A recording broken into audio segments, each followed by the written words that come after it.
Pour ceux qui prennent la vidéo pour la première fois, ben, quand on a créé F2K, on était avec Anna et elle est l'une des membres fondatrices de cette histoire. Et l'une des choses que l'on voulait mettre en avant, c'est comment on s'adapte et certaines réalités.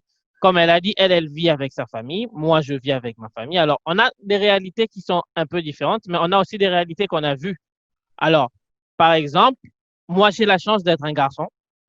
Anna est une femme. Et quand on arrive dans un autre pays où l'on n'a pas sa famille, et bien généralement, ce qui se passe, quand on est une femme, on a une dette envers quelqu'un et on essaye de te marier avec quelqu'un. Je ne sais pas si chez toi, Anna, ça arrive. Chez nous, ça arrivé plus d'une fois qu'il arrive une personne du pays et qu'on essaye de la forcer à se marier avec quelqu'un d'autre. Comment vous gérez ça chez toi là-bas? Bah, ici, ça arrive souvent lorsque quelqu'un, parce que étant donné que la scolarité est un peu plus coûteuse que ce que tu aurais imaginé, et que quand tu arrives ici, tu prends conscience que tu as laissé de la famille et que tu commences à coûter un peu plus cher, du coup, tu veux faire la façon la plus rapide, qu'on peut dire, même si ça va prendre beaucoup de temps en termes d'administration, ainsi de suite. Il y a des gens qui se proposent entre eux. Est-ce que Pour compenser. Oui, oui. Est-ce que je te donne autant, on va devant le maire, il tape, et puis du coup, là, comme j'ai la nationalité, ma scolarité, elle baisse, et on se retrouve comme ça. Mais nous, on était chanceuses d'arriver dans la famille. Il y avait déjà, je pense que ma sœur est arrivée ici plus tôt que moi. Elle a vécu ce genre de choses avec des amis avec qui elle est arrivée. Heureusement qu'elle a trouvé l'association congolaise plus tôt. Du coup, elle avait toutes les ressources qu'il fallait et comment l'aider à avoir des choses à bas prix pour mieux s'adapter. Je n'ai pas fait face à ça, mais je connais beaucoup de gens il n'y avait pas de choix. C'est deux fois, on juge comme on est à l'extérieur certaines choses, mais quand tu es dans la réalité, tu te rends compte que non, il y a pas de choix, il ne faut pas juger. Tu n'as pas encore Voilà. vécu la chose. Ça arrive. C'est des choses qui arrivent, c'est une option de vie. On va pas se mentir, c'est une option de vie. Qui prend énormément à ces gens-là. Oui, Ça leur prend leurs rêves, ça leur prend leur liberté, ça leur prend leur temps, mais ils absolument. n'ont pas d'autre choix. Il n'y a pas le choix et ils le font, quoi. Donc, Voilà. on avance là-dedans. Heureusement, on n'est pas passé par là. Et, C'est, et pour ceux qui vivent dans des pays où c'est comme ça, eh ben, parfois, il y a des traditions abusives. Alors, il faut être au courant de ce qui se pratique chacun dans son pays. Nous, aux États-Unis, on appelle le 911. Si c'est réellement abusif, eh bien, la police va s'occuper de ces personnes-là et on va leur expliquer le cas. Il ne faut pas avoir peur de pouvoir s'exprimer parce que on est dans des pays où l'état des droits a un certain sens. Alors, oui, il faut, quand vous connaissez quelqu'un qui est dans ces situations-là, il faut s'exprimer, il faut lui conseiller parce que au final, c'est faire du mal à la culture de tous que de laisser certains salauds profiter de d'autres personnes qui sont venues faire des choses bien ici.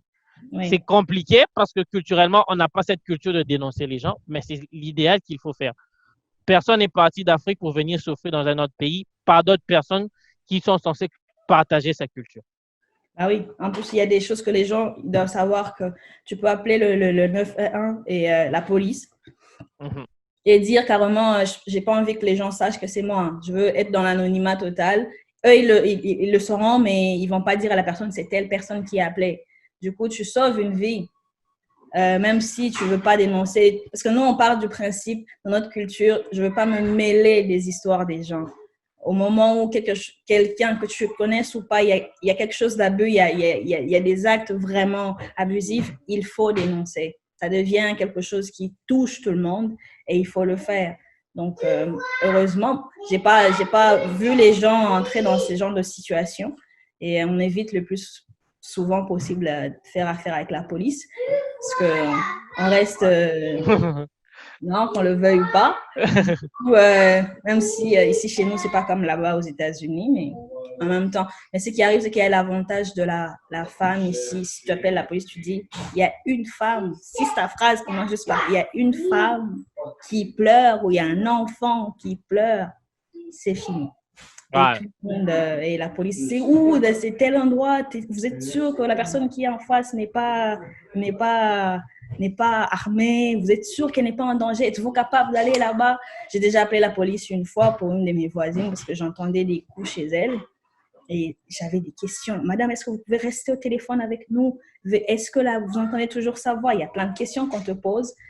Et finalement, tu sauves de vie. Même si elle peut venir Voilà. te dire, ne te mêle pas de ma vie, mais au moins, ce jour-là, il ne va pas mourir en ta présence. Voilà. Et L'état de droit fait que les droits de tout le monde sont respectés, tant oui, les plus forts que les plus c'est le faibles. plus faible. Oui. Voilà. C'est Par sûr, il y a exemple, des questions, mais oui.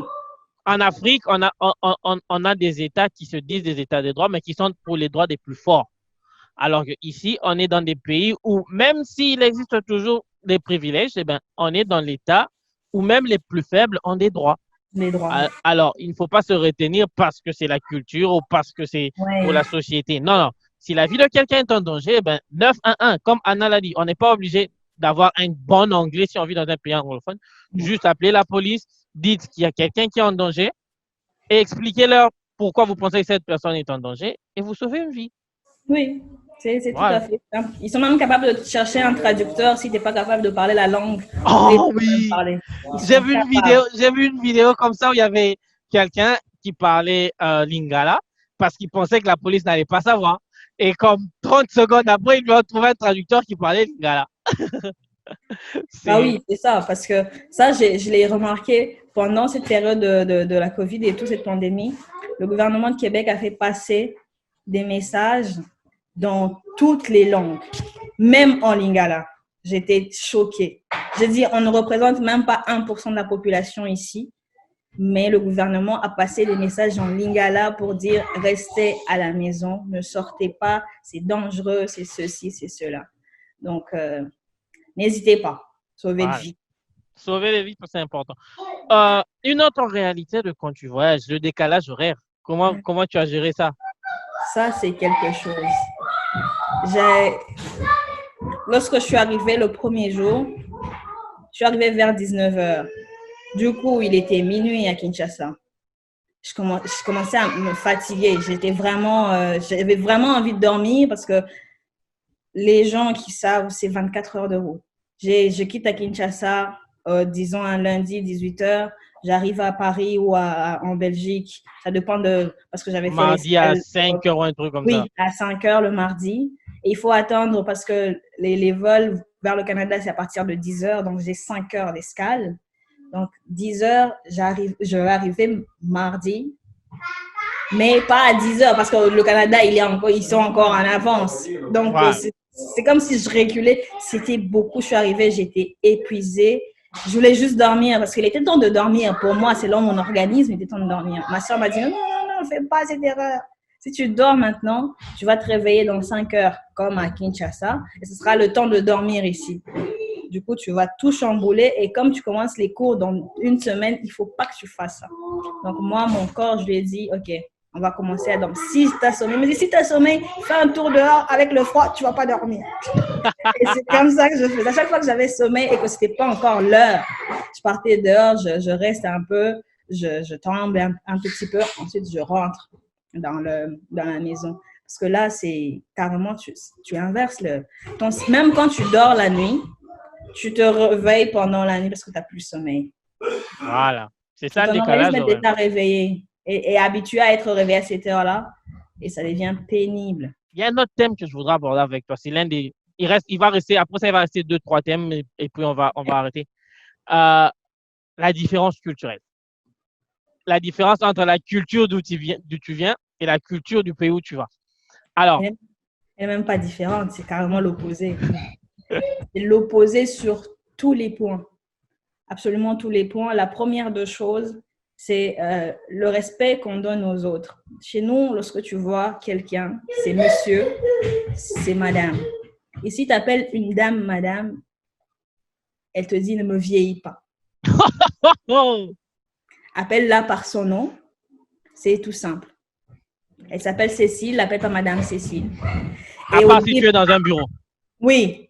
En plus, tu sais, même dans le bureau, des fois, elle te dit, moi, je me rappelle mon premier boulot, la première fois que j'ai vu, même, c'était même pas mon gérant parce que je travaillais dans un magasin, c'était le propriétaire de cette chaîne. Donc, le monsieur, il doit être milliardaire ou quelque chose comme ça. Il faisait le tour dans chaque province pour voir ses entreprises, comment ça marche. Et je l'ai appelé Monsieur Jean. Il m'a dit, bah non, appelle-moi Jean. Pourquoi tu m'appelles Monsieur Jean? Arrête. Ce sont des gens simples. Oui. Et je le respecte. Et ça, c'est la première chose, c'est pourquoi? Dans ta tête, t'arrives pas. Chaque fois, je Oui, la première fois qu'on te dit ça, tu es genre choqué. Oui. Même le professeur, quand tu l'appelles monsieur le professeur, il te dit appelle-moi par mon nom. Ou appelle-moi professeur. Oui, appelle-moi professeur si tu veux, mais appelle-moi par mon nom. Parce que ici, étant donné qu'ils ont la civilisation qui est un peu mélangée avec celle de l'Église, du coup, ils ont le même nom. Il y a des gens partout, Jean, Pierre. Mathieu partout. Oui, Mathieu partout. Tu l'appelles professeur Mathieu. Monsieur le professeur, appelle-moi Mathieu. C'est comme, OK, d'accord, Mathieu. Mais quand tu le dis pour la première fois, c'est genre bizarre dans ta bouche. Ça pèse énormément. Et puis, il y a le côté, tu salues tout le monde que tu croises. Parce que toi, quand tu te réveilles chez toi, tu passes dans la rue, tu salues les gens. Bonjour, est-ce que si vous avez plus d'affinité, est-ce que vous êtes bien réveillé aujourd'hui? Ici, tu salues quelqu'un. Je me rappelle la première fois, j'ai salué une dame, c'était dans le centre commercial. Elle m'a demandé si je la connaissais. Voilà. Elle m'a dit, oui, vous me connaissez? J'étais comme, non, je voulais juste vous saluer parce qu'elle m'avait regardé. Je ne sais pas si elle avait trouvé quelque chose d'étrange ou je ne sais pas quoi, ou quelque chose qui l'avait plu, mais elle m'avait regardé. Nos regards se sont croisés, donc je l'ai salué, bonjour. Elle m'a dit, est-ce qu'on se connaît? Et ça, c'est quelque chose qui te tique parce que quand tu travailles avec des gens, on vit dans des appartements. Moi, à chaque fois, je fais 1 an de contrat dans un appartement et je peux vous assurer que je ne connais pas qui habite à côté, qui habite de l'autre côté. Je ne connais personne. Et ça ne me dérange pas du tout. Au début, ça me dérangeait. Je disais à ma soeur, tu ne connais même pas ton voisin? Mais s'il lui arrivait quelque chose, elle dit, c'est quoi l'intérêt de le connaître? Il ne me connaît pas, je ne le connais pas, chacun dans ses... Ici, c'est chacun dans son coin. On se rend compte seulement lorsqu'il y a des choses, il y a une nécessité. Moi, j'ai vu mes voisins que quand leurs enfants faisaient du bruit. Oh, wow! Arrêtez de déranger, j'ai envie de dormir. C'est quand tu croises tes voisins. C'est le seul moment où tu connais tes voisins parce que chacun fait ce qu'il veut ou bien vous allez vous croiser lorsque vous jetez la poubelle. Rien. À part ça, tu le verras plus jamais. Tu sais même pas qui il est. Donc, ça, c'est des choses que ça te frappe. Tu es comme, OK, c'est incroyable. Et qu'est-ce qui arrive à l'université aussi? Étant donné que chaque session, tu n'as pas les mêmes élèves dans le même cours, donc tu connais personne. Chaque session pour toi est comme une nouvelle classe. Les gens me disaient, oh, mais tu connais pas tes camarades de classe? Ben, je dis, c'est quoi l'intérêt de le connaître? La session prochaine, peut-être qu'on ne sera pas dans le même cours. Donc, ça, c'est des choses, c'est comme, OK, ça te désoriente un tout petit peu. Et vient le côté, si tu as envie de rencontrer des gens, va dans un bar. Oh. Ça, chez nous, c'est la pire chose à faire quand tu es jeune fille parce que tout le monde te regarde d'une façon pour dire, mais c'est quel genre de personne? Quel genre de personne, quel genre de fille se trouve dans un bar? Ici, un bar, c'est un endroit où les gens vont prendre un verre, les gens qui se respectent, les gens qui... Tu as passé une journée, tu as envie de relaxer, tu vas dans un bar. C'est pas cette connotation de chez nous, le bar, tu vas là-bas pour te faire draguer. Tu vas là-bas et tu te fais draguer lourdement. Oui, par des gens pas bien, parce que c'est des gens pas bien qui se trouvent dans des bars, des gens pas bien éduqués d'un certain niveau de vie. Non, ici, ça aussi, c'était quelque chose qu'il fallait que je brise très, très vite en me disant, OK, si j'ai envie je peux aller aussi dans un nightclub et juste pour danser parce que j'ai envie de danser ce jour-là. C'est pas comme chez nous, tu vas avec un but. Il y a des gens qui vont pour danser, mais ici, en Afrique, tu vas dans un nightclub et ton père se pose la question, où est passé son enfant? Limite, il te déshérite. Tu peux pas dire à ton père en Afrique que tu vas dans un nightclub. À moins que ça a changé, mais moi, le mien, je pense... Non, moi, mon époque, moi, quand j'étais en Afrique, tu ne pouvais pas. tu risquais d'être déshérité de la liste des Ils enfants. inventent des choses qui n'ont jamais existé. Moi, j'étais en journalisme. Du coup, chaque jour où je sortais, j'inventais qu'on devait aller visiter les imprimeries parce que les imprimeries travaillent que la nuit pour publier le lendemain matin. Donc, il faut rester là-bas jusqu'à l'ouverture qui est à On 23 heures. s'excuse d'avance, les parents d'Anna. Ce jeu, donc ici, non, tu dis juste, OK, ouais, je sors, je veux revenir vers peut-être 3 heures, 4 heures, tranquille. Et les gens ont confiance et ils te disent, on ne parle pas des étrangers, si tu vois quelqu'un de toute façon, à chaque sortie de nightclub, il y a de la police qui est là, qui Enfin, attend il y pour avait, arrêter les maintenant gens. avec le coronavirus, il y a plus Ouais, rien. maintenant, il n'y a plus rien, il n'y a plus de club. Et ça, c'est un choc culturel, les clubs. Et énorme. Quoi d'autre? Oh, une autre chose, ça c'est se faire draguer dans la rue. Ah, ça, je sais pas comment ça se passe chez toi. J'ai hâte de savoir comment ça se passe chez toi. Parce que chez moi, il y a une différente version. Moi, en tant qu'Africaine, lorsque je quitte chez moi, tu peux même te faire draguer par au minimum 10 personnes, des gens qui ne te connaissent pas, qui ne vont jamais te voir, ils vont te dire, je te trouve belle, je te trouve jolie, tu es comme ça, est-ce que je peux t'accompagner, te payer ton transport d'ailleurs. Des fois, tu es dans le taxi chez nous à qui on te dit, ah, ne paye pas, le monsieur a déjà payé, fais pas ceci. Ici, on ne drague pas les gens dans la rue, c'est de l'harcèlement. Ouais. C'est de l'harcèlement. Je passe, tu me dis le truc de chez nous. Tantine, j'appelle la police directe. Pourquoi tu m'appelles, tu ne me connais pas? Et ça a été je pense que j'ai donné une formation à des étudiants d'ici quand ils sont arrivés. À chaque fois qu'ils arrivent, les jeunes garçons, je suis en train de leur dire, quand tu vois une fille, même si elle te plaît, comment elle est belle, non, non, non, laisse-la passer. À moins qu'il y ait un regard qui dit, tu peux m'approcher. Et ça devient quelque chose de vraiment que tu vis tous les jours parce que il y a des gens qui sont capables de dire à quelqu'un d'autre qui te connaît, non, cette fille-là, je l'apprécie. Et pourtant, cette personne, vous êtes dans le même cours, il est assis juste devant toi. Mais il ne préfère pas empiéter ton espace et venir te dire, regarde, je t'aime bien. Peut-être que ça va te distraire dans le cours, il n'a pas envie que tu as ça. Et ça, c'est quelque Et il chose n'a pas envie de te faire sentir inconfortable. inconfortable. Et moi, en tant qu'Africaine, je suis comme, mais fais-moi sentir inconfortable. Je ne demande que ça, voyons. J'ai envie de vivre certaines choses qui te manquent, mais avec le temps, tu finis par t'adapter. Parce que moi, maintenant, si quelqu'un me drague dans la rue, je trouverais ça très étrange. C'est Ouais. sûr que ça continue d'arriver quand je vais dans des soirées des Africains. Nos frères, là, ils n'ont rien changé. Pour eux, C'est la même histoire de toujours. ah, tu viens d'arriver? OK, ça commence comme ça. Mais quand je passe dans la rue et que quelqu'un me regarde étrangement, même moi, je me pose des questions. Pourquoi tu me regardes? Je ne vais pas lui dire, je n'ai pas encore eu cette liberté de dire à quelqu'un pourquoi tu me regardes, mais mon regard va te dire qu'est-ce que tu veux, tu vois? Et ça, c'est des choses qui m'ont marqué. Mais au fur et à mesure, tu finis par t'adapter et t'habituer. Et un beau jour, tu te retrouves, OK, j'ai tout ce qu'il faut. Voilà. Plus. Moi, par rapport à ça, moi, j'ai remarqué que la plupart de mes amis ici se sont mariés parce qu'ils avaient un ami en commun ou parce qu'ils connaissaient quelqu'un. Absolument. Parce que ici, par exemple, ici, les gens sont très personnalistes. Eh bien, ils vont tous sur des sites de rencontres ou sur des applications de rencontres. C'est pour ça que c'est devenu un truc aussi important. Les bars et les nightclubs ne servent plus autant que ça.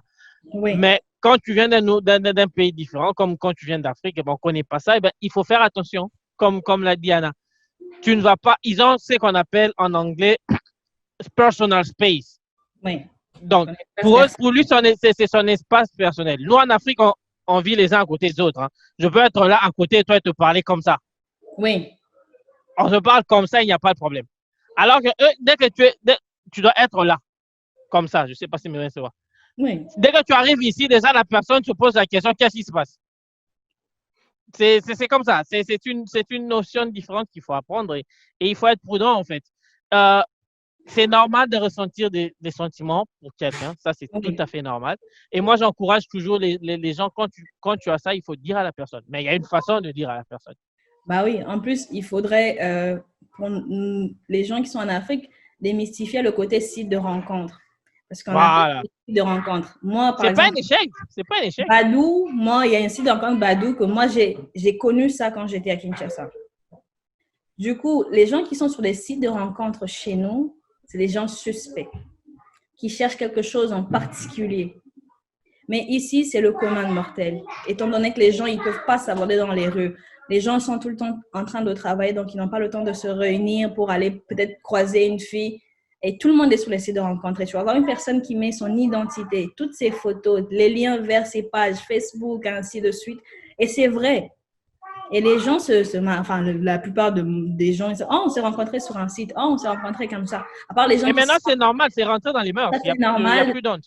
Il n'y a pas cette connotation que tu es sur le site, tu y viens pour le côté sexuel, qui est comme nous, on a à la base. Parce que j'ai eu à faire il n'y a pas longtemps un reportage sur les sites de rencontres. Du coup, j'ai été abonnée sur plusieurs sites de rencontres. C'est sûr, il y a des sites où on sait que c'est spécifiquement pour tout ce qui est sexuel. On sait que ça, c'est pour les rencontres. On sait que ça, c'est pour le travail. On sait tout ça. Et ici, les gens respectent ça. Les gens respectent. Tu dis à quelqu'un, je ne suis pas intéressée. D'accord. La Et c'est personne, pas un échec, en fait. Quand oui, quelqu'un dit qu'il n'est pas intéressé, ben, il faut respecter ça. il y Non, en a c'est non. Il un ne faut pas forcer les qui gens. dit, je ne suis pas intéressée, ça veut dire, je dois Essaie insister. encore. Oui. Ici, on te dit, je ne suis pas intéressée et je ne suis pas intéressée. Et la personne arrête automatiquement. Il s'excuse d'ailleurs de t'avoir dérangé et il continue. Ouais. Le Et côté, c'est pas un échec, c'est juste une non, culture qui est pas différente, du en tout. fait. Il faut respecter les différences de chacun. C'est comme ça. On n'est pas tous faits de la même façon. On peut avoir les mêmes sentiments à différents moments de notre vie Oui, envers la personne. Il faut juste savoir avoir du respect envers la personne. Parce que rien ne dit que la personne qui ne veut rien aujourd'hui ne va pas vouloir dans 2 ans. bah oui. Voilà. Donc, Ouais. il faut respecter les temps de chacun. Euh, le dernier thème qu'on on va faire comme ça sera fait et on pourra passer à mettre les sites, là où on peut rencontrer cette interview. Euh, comment les gens réagissent au mariage euh, mixte? Quand je dis mixte, c'est-à-dire entre deux cultures différentes. Il y a beaucoup de, il y a beaucoup de non-dits dans le regard. Parce que moi, je le vis. Ma soeur a épousé un Québécois, donc un blanc. C'est beaucoup de qu'est-ce qui se passe, qu'est-ce qui n'a pas marché, à quel moment ça n'a pas. C'est sûr, il y a beaucoup de couples mixtes, il y en a énormément. Et la plupart de ces gens qui épousent les femmes ou les hommes qui vont à la rencontre des autres, je dirais il y a 10% de ceux qui ont déjà quitté le territoire de chez eux. Ils sont allés à l'extérieur. Parce qu'il ne faut pas aussi condamner certaines personnes parce qu'il y a des gens que je connais qui sont nés ici, ils ont grandi ici. Tu ne vas pas demander à cette personne d'épouser une autre culture parce qu'elle ne la connaît pas. Qu'est-ce qui arrive, c'est que les gens qui sortent d'ici. Sans oublier que la plupart des gens qui naissent dans ces pays ne Oui. vont pas en dehors de la ville où ils sont nés. Oui. Moi, j'ai des amis qui n'ont jamais vu d'autres villes dans le pays où ils sont. Et c'est ça. C'est ça c'est un peu la même chose aussi pour nous, chez nous. Quelqu'un né à Kinshasa, il va mourir à Kinshasa et c'est comme ça. C'est la même chose pour eux. Donc, quand tu prends un Quinois, tu l'amènes à l'Est, c'est sûr, il y a beaucoup de choses. Et il va épouser la culture, il va aimer la façon de préparer, et ainsi de suite. Et il est plus susceptible d'épouser une fille de là-bas. Parce qu'il les a rencontrés, il les a connus. Et parce que c'est devenu son nouveau chez lui. Oui, oui. Et c'est la même chose. La plupart des gens qui se marient, des couples mixtes, c'est des gens qui sont allés déjà à l'extérieur, ils ont vu d'autres personnes. Et puis, il y a aussi les gens qui tombent amoureux d'une personne, vous avez le même centre d'intérêt et ça arrive, c'est sûr, c'est rare, mais ça arrive. Mais je pense avec le lot des mélanges des immigrants qu'il y a maintenant dans le pays, c'est sûr, tu arrives toujours à le remarquer. Il y a toujours le côté de ceux-là qui sont entre eux. Il y a nous qui entraînent toujours entre nous. Il y a moi, j'ai pas eu à traîner avec des gens comme ça parce que j'étais dans une faculté où on devait être, je pense, 4 ou 5 noirs et qui sont dans des programmes très différents. On est tous en communication, mais des programmes différents. Donc, je peux pas traîner je traîne qu'avec des gens que je vois, donc c'est des blancs. Il y a des gens qui sont ouverts d'esprit. Il y a des gens qui sont humains. Il y a des gens qui ont des préférences. Ils disent, moi, je ne peux pas être avec d'autres personnes. C'est beaucoup, mais les gens, il y a toujours le regard qui... OK. Quand on voit les enfants métissés, par exemple, ils sont comme... oh, comment ça se poser la question? C'est qui entre les deux qui est parti ailleurs? Oh, En même wow. temps, ça reste que c'est les deux, ils sont partis ailleurs. Donc, celle qui était, par exemple, noire est partie vers le blanc et ainsi de suite. Et vice-versa. Et les enfants, même eux-mêmes, je peux l'expérimenter avec mes neveux, ils se posent souvent des questions. Est-ce que je te ressemble? Est-ce que on est comme ça? C'est sûr que j'ai un qui a 7 ans qui pose maintenant de questions, beaucoup de questions sur est-ce qu'on va rester brun comme ça toute notre vie? Est-ce qu'on va devenir blanc quand on Oh, va... le pauvre, il sait pas. Oui, et il pose beaucoup de questions parce que tous ses collègues sont tout blancs. Et quand ils prennent des photos en classe, lui-même, il voit la Lui, différence. voilà, il voit la différence. Oui, et il pose des questions. Est-ce que je veux devenir brun comme maman? Est-ce que je vais rester blanc comme papa? Qu'est-ce que je suis dans tout ça? Et c'est là où ils cherchent leur identité et ils essaient de comprendre. Mais c'est les mêmes questions, ils reviennent. Tu sens qu'il est conscient parce que lorsqu'il y a eu des problèmes les manifestations, il a posé la question à sa mère, est-ce qu'on va venir te tuer aussi parce que tu es noir? C'est des questions Oh, comme ça. wow, ça c'est dangereux, ça. C'est des enfants, mais ça voit des choses et la différence, ça commence à venir et il le sent, il le voit parce qu'il pose énormément de questions là-dessus. Est-ce qu'il va changer? Il va switcher, il va aller d'un côté, est-ce qu'il va rester dans... Et tout le temps, tu lui dis, tu resteras dans le milieu, tu seras à la fois brun et à la fois blanc et à la fois tout ce que tu veux. Mais les gens regardent toujours avec un regard un peu réticent. Mais tout le monde ne préfère pas le dire, même si tu vois, tu as envie de poser des questions, mais tu restes comme ça. Il y a beaucoup de questionnements quand même. Même moi, je continue à poser beaucoup de questions. Et ça n'a rien d'honteux, au fait. Il faut dire ça, il faut mettre ça, il faut dire ça aux gens. Il n'y a rien d'honteux à avoir cette différence-là. Il faut que les parents prennent le temps de parler avec leurs enfants. Il faut accepter la différence. Il faut que les parents parlent avec leurs enfants pour que Oui. les parents puissent leur faire comprendre que les différences, c'est ça qui fait que la vie soit belle. La vie n'est pas toute blanche ou toute Oui. noire. Il y a des côtés gris et c'est dans ces côtés gris-là que vient le plaisir de la vie. Il faut apprendre à parler de tous les sujets. Il faut apprendre à expliquer ça aux enfants et il faut surtout enlever le plus d'ombre possible. Il n'y Oui. a Moi, je travaille avec des enfants dans mon travail en temps normal, c'est-à-dire qu'on n'est pas en été. Eh ben, je peux te dire que les enfants, ils sont naturellement naïfs et naturellement innocents. Ils voient les choses et ils font des choses sans savoir. Mm-hmm. Et si personne ne leur dit, eh ben, dans leur tête, ça va rester comme quelque chose de normal. De normal, oui. Alors que si le parent est là et qu'il prend le temps de répondre aux questions, pour plus offensif que les questions soient, parce que nous, en tant que grande personne, il y a des questions qu'on n'aime pas parler parce qu'on trouve que c'est choquant. Eh ben, l'enfant ne comprend pas ça. Il faut parler à l'enfant, il faut lui expliquer. Et c'est comme ça qu'on crée un monde meilleur. Bah oui, il faut rentrer parce que en même temps, tu vas te dire qu'il y a beaucoup de zones qui n'ont pas été comprises pour eux. Parce que quand tu arrives, les questions que je te fais poser, tu vois, les questions stéréotypées de est-ce qu'en Afrique, il y a Il y a des animaux qui passent dans des la vie. animaux qui passent dans la vie. Cette question, je l'ai toujours vue à la télé, mais je pensais que c'était on te la pose réellement. Quelqu'un m'a demandé un jour, une de mes bosses, est-ce que les maisons sont clôturées en Afrique? Est-ce que vous avez des portes, pas clôturées? Est-ce que vous avez des portes? Je leur dis, comment ça si on a des portes? On ne vit pas dans des huttes. Même les huttes, ils ont des portes. Je dis non. Et tu sens que c'est une personne qui est très ouverte, c'est une personne qui a fait l'université, qui est intellectuelle. Et qui a demandé parce qu'elle voulait savoir. Oui, il veut savoir. Il y a des zones qu'elle ne connaît pas, les histoires de est-ce que les animaux passent. Je me rappelle, j'ai répondu, on n'est pas en Inde. C'est en Inde. Il y a encore des éléphants. Même en Inde, il n'y en a plus les éléphants de rue, on les a mis de côté. Ça ne passe pas. Si tu vas dans un safari, au zoo, tu vas voir les animaux. Mais si tu es dans un village proche de la forêt, tu vas voir les animaux. De la forêt, oui. Je dis, à part les poules et les coqs et les gens qui élèvent peut-être les animaux à la maison, vous avez une petite ferme. Non, on n'a pas d'animaux. Il y a des questions que tu sens. Est-ce qu'on vous marie de force à plein d'affaires? Tu dis, oui, c'est sûr que...